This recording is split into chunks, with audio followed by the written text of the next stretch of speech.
Iraqi security forces fired rubber bullets and tear gas to disperse crowds of protesters Saturday, killing 2 people in a third day of fierce clashes in central Baghdad, security and hospital officials said.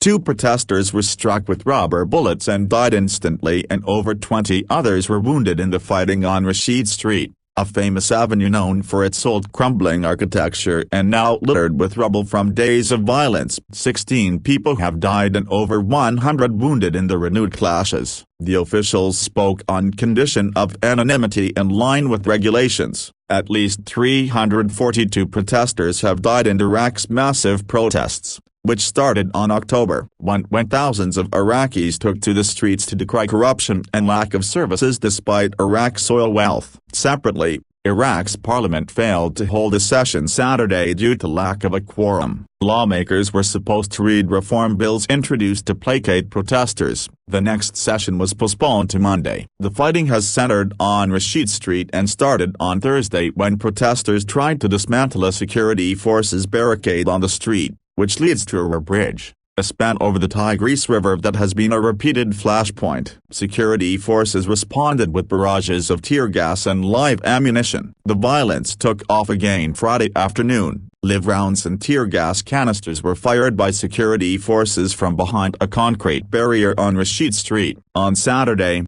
fighting picked up in the late afternoon and again in the evening, with security forces firing rubber bullets and tear gas to disperse crowds.